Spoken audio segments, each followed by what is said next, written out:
Welcome to the Slut Next Door podcast, where we dive deep into desire, unravel kinks and fetishes, and explore the deliciously naughty side of self-discovery.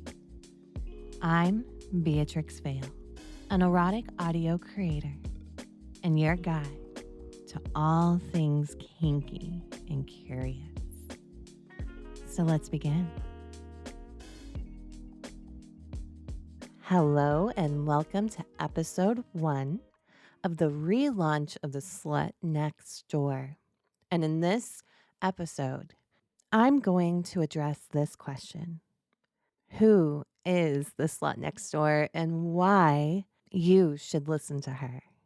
Now, this episode is it's very exciting. You may have heard my podcast before, maybe you haven't. Regardless, I thought it was important to start off the season, if you will, with a reintroduction and kind of look at the vision of this podcast. So, if you have no idea who I am, my name is Beatrix Vale. Like in the intro, I mentioned I'm an erotic audio creator. If you've never heard erotic audio porn, I highly suggest. And you can go to the link in my bio to kind of educate or introduce yourself to me as a audio content creator. I am very passionate about the world of audio porn. I think that I'm not sure as I've only been in it for a few years, but it feels like it does get bigger. So it's exciting for me to open up people to that world because it is a very special type of porn to me. I like to think that audio porn is pretty perfect for people that are intellectually driven, like their kinks and their sexuality is very based like in the mind. That's always how I've been. I prefer to be mentally stimulated than anything else. I can be physically stimulated with no kind of, intellectual stimulation, but it's not as deep when that mental stimulation is there. So I think that audio porn really pushes that, and I'm happy to be a content creator within it. So I figured I'd definitely go into the story of how I got here. How did I get to this point of creating erotic audios? I would also like to bring up kind of my past as well, because I do think it is important to how I got here. So I've always been a kinky person. I've always had some kind of, I call it hypersexuality. I don't think I've ever been a nymphomaniac. Like, I'm not addicted to sex, and I haven't been in the past. It's just I've always been naughty. And I recognize that. And the older I got, the more refined that became. And what I mean by that, I remember being like in my teens and 20s, and I was just I was just a slut. And when I call myself a slut, it's not a term of, I don't take it as degrading. I find liberation and empowerment through my slut side. That's a big reason I chose the name for this podcast, because I believe, you can be slutty and enjoy sex as a woman and also be this woman that is very, very next door. When I say next door, I mean like familiar. And if you met me in real life, if you were standing behind me at the grocery store and we had a conversation, you would assume that I'm just some regular woman who maybe likes to read or uh, take long walks on the beach. You wouldn't you wouldn't pick up that I am a slut. So anyways, yeah, so when I became older, the older I got, the more refined. And what I mean by that, I started understanding myself more and more because I can remember being younger and thinking, my sexuality, even though I fed it regularly, I did have a little bit of shame there. Like, is there something wrong with me because I'm wanting things that aren't normal, you know? But when I got older and when I discovered the world of BDSM, it was eye opening and it felt so safe because I was learning terms and vocabulary that resonated with me, like, that gave me definition to something I'd been feeling for years, and I just felt recognized and seen, even just educating myself through BDSM, and, I've never held back on exploring that side of myself, because the interesting thing is that a pretty introverted and very low-key, calm person. But the sexuality inside of me is the complete opposite. That person is not introverted and low key at all. She's wild and crazy in the best ways. But anyways, so I, like I said, I just didn't hold back. I've been to or I've partaken in local BDSM communities, like lifestyle BDSM, they call it, where, I wasn't in sex work at that point. I was just doing things that felt good and that were fun. I even went as far to immerse myself in the swinger lifestyle as a single person. So I dated couples and I went to, these swinger sex clubs, and it's just a wild, crazy time.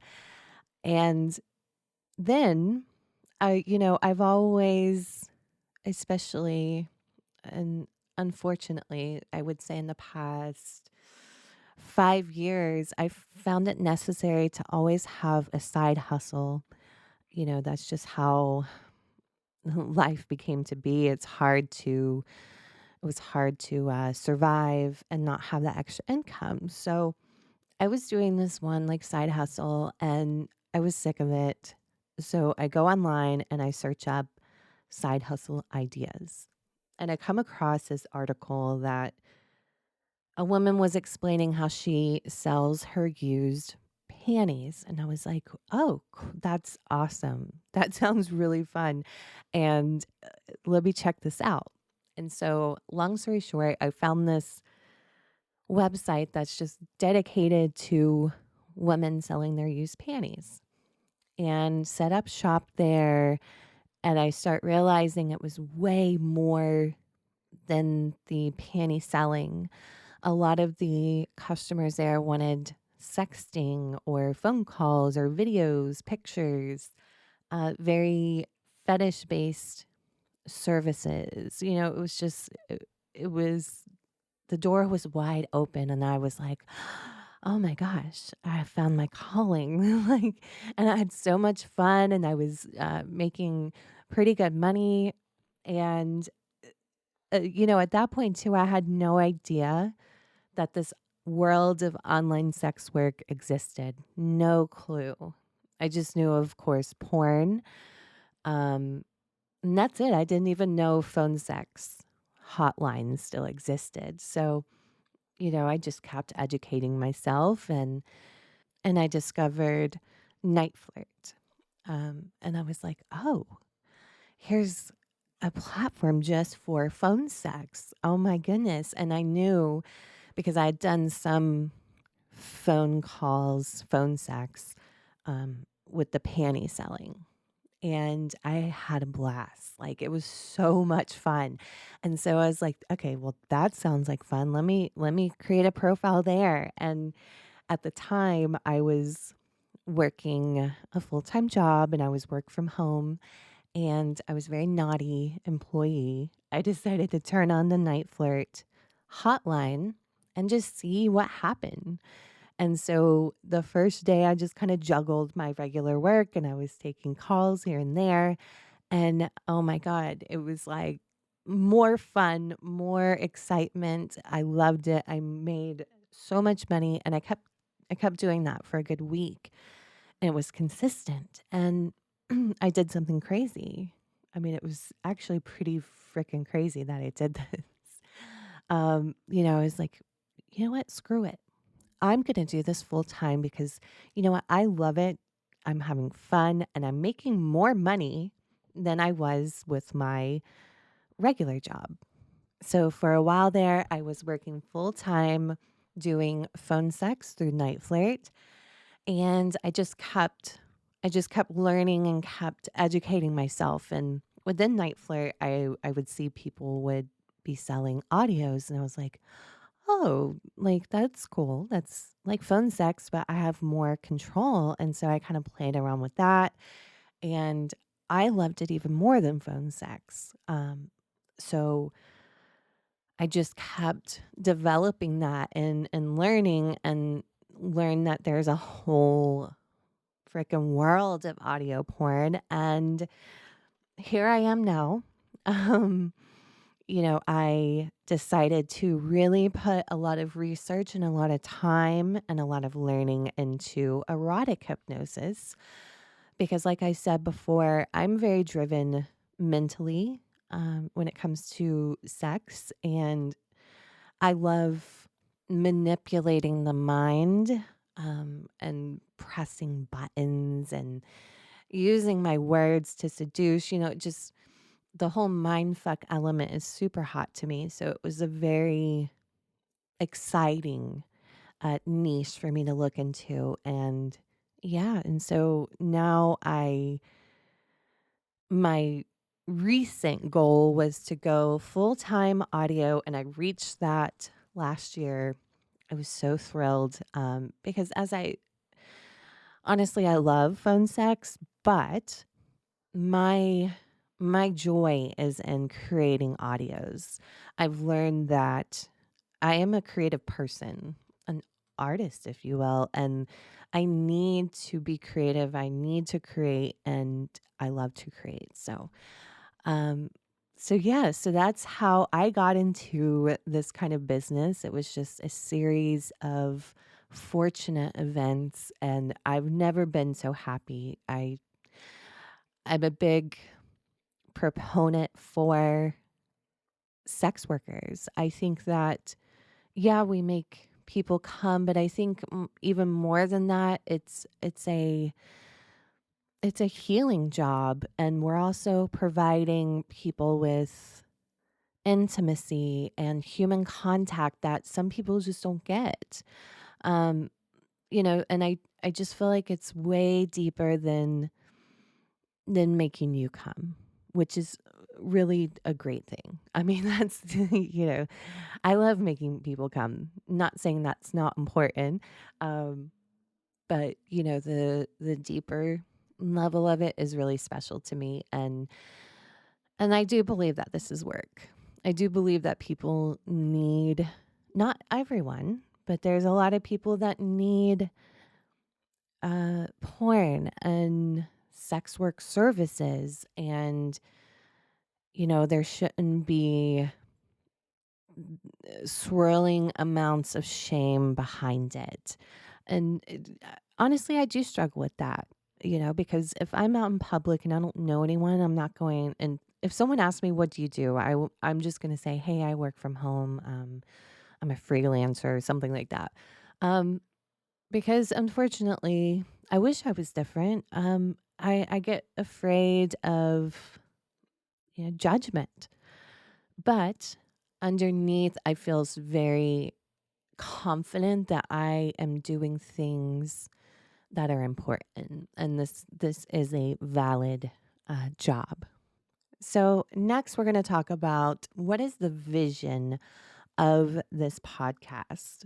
And also, I think it's important to tell you why I'm doing this podcast.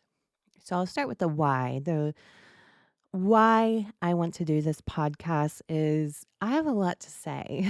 I and as I mentioned, this is kind of a relaunch. I had done a couple seasons, I believe, before and loved doing the Slut Next Door podcast. I actually put it down because I was getting very burnt out and I was working very hard on building my own personal brand, if you will. I was really building and putting a lot of energy into my erotic hypnosis. And I was finding doing this podcast was very heavy and like heavy on my schedule.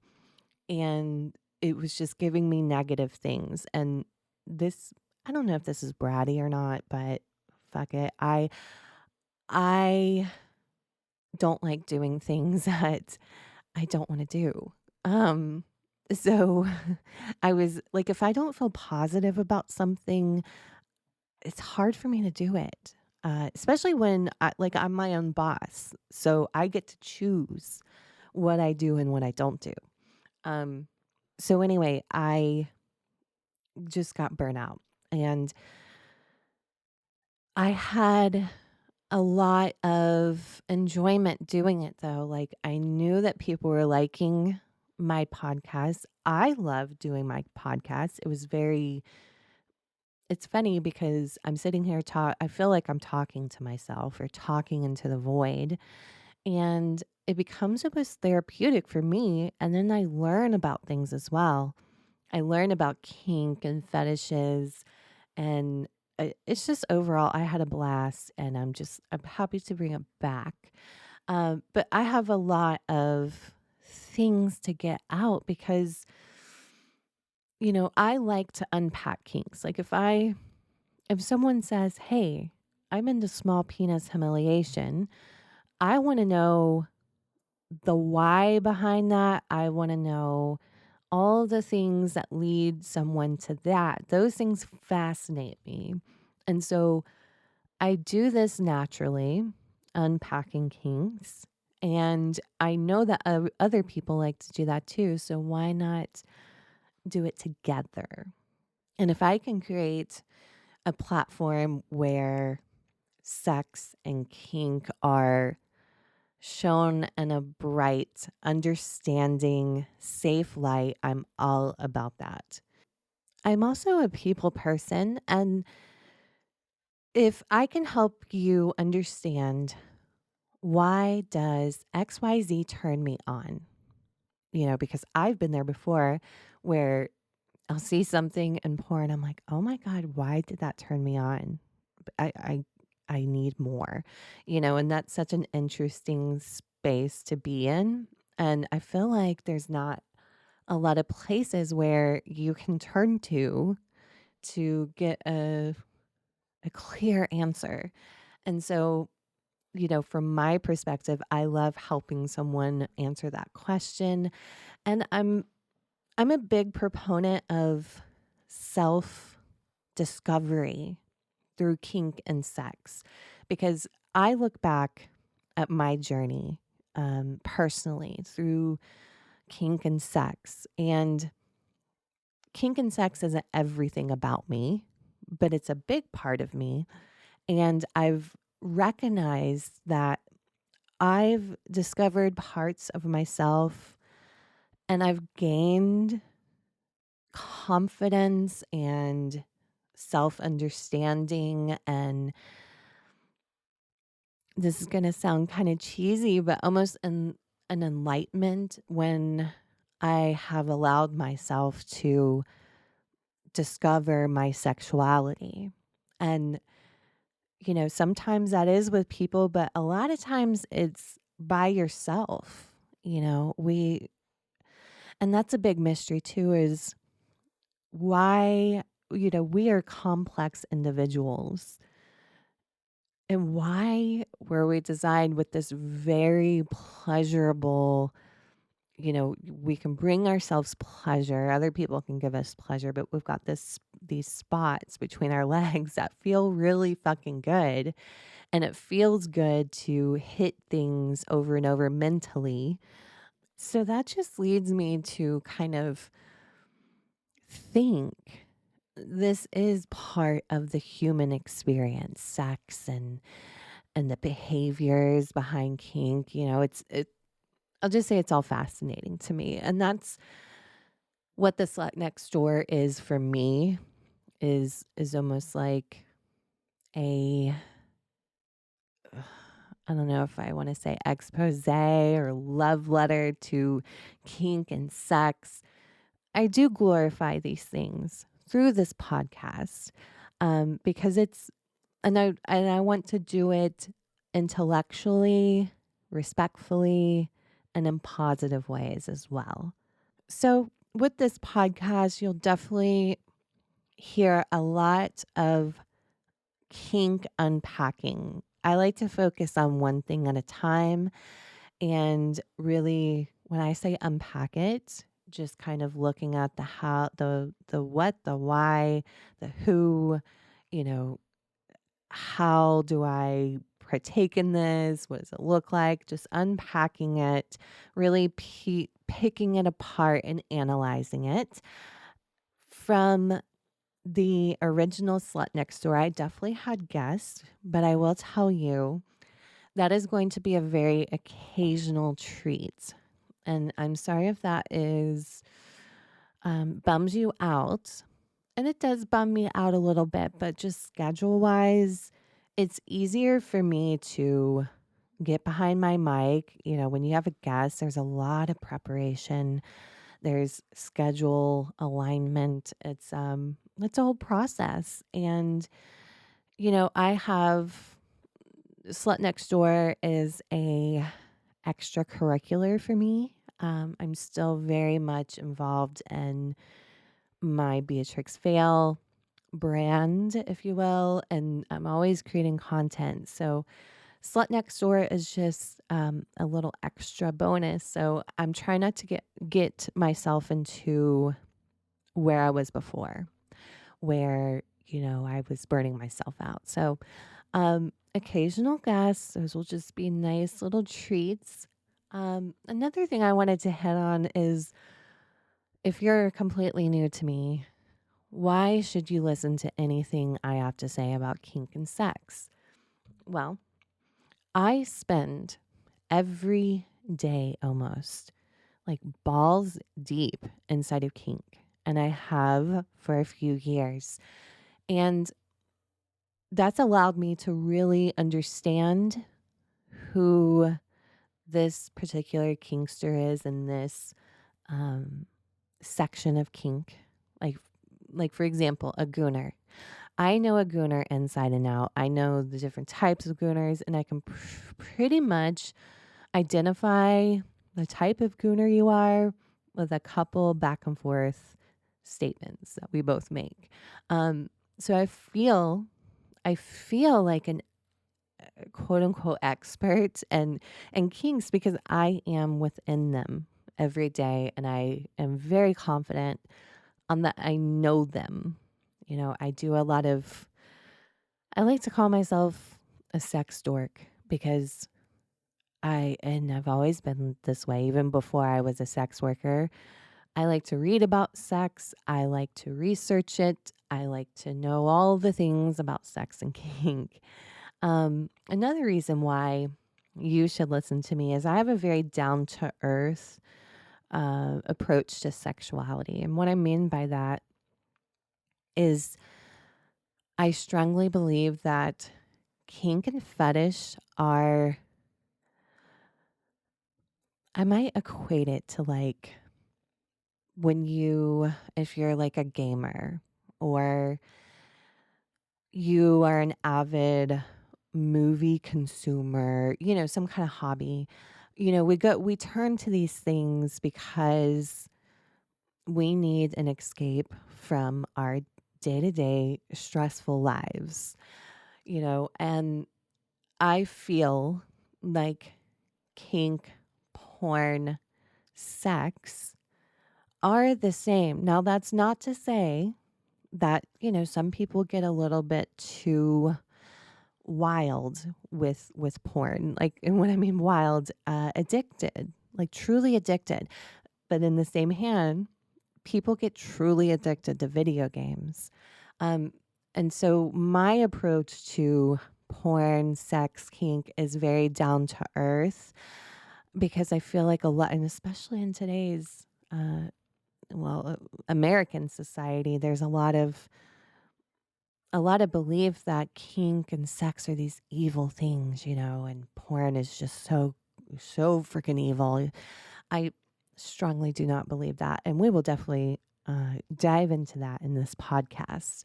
Another thing about me is I definitely don't consider myself a switch anymore. But when I was in my 20s, I thought I was submissive through and through. I was like, this is who I am. This is who I'm. Like I said before, it gave me words to explain the things that I was feeling for many years that I was confused about. And the older I got, the more and more I pulled away from being submissive and switched. Um, and now I don't want to sexually submit. This is a whole episode as well. I only feel sexually submissive around like huge, I'm talking huge male parts. Uh, that's the only time I want to be sexually submissive. Where if you would have known who I was in my 20s, complete opposite woman. So I am confident in who I am now as a dom. So I know both sides of the coin, and sometimes I like to argue that people that are switches or, have been switches like me, make the best kinksters because we know both sides. And here in the Slut Next Door, you will find high interest and lots of passion within the psychology behind kink. So if that's your thing, definitely stay tuned to this season. And I'll go ahead and tease the next episode plan. I definitely have episode 2 planned to talk all about erotic audio, like everything about it. And some things that I also have on the agenda for future episodes. Definitely going to talk about cuckold, chastity, premature ejaculation, fetish, gooning, porn. I'm excited, but I'll definitely tease you with those. But I would love to know, what would you be interested in hearing about on the Slut Next Door? Wherever you're listening to this, you can comment within the app. Just also, so you know, this will be streamed to YouTube, Spotify, Google Podcasts, Apple Podcasts, all over the place. So please just choose whatever works for you. But yeah, comment if you would like and tell me what kink, what fetish or topic or theme are you excited about? So I hope that I have answered who is the slut next door and why the heck should you listen to her. And next week, we're going to dive into the topic of erotic audios. And that's a wrap for this episode of The Slut Next Door, where we dive deep into the raw, unapologetic truths of human desire. If you loved what you heard today, make sure to subscribe and turn on notifications so you never miss a juicy moment. Want to connect with me outside the podcast? click the link in my bio where you can find lots of juicy content and options. Until next time, I'm Beatrix Vale, your slut next door, and I'll see you in the next episode.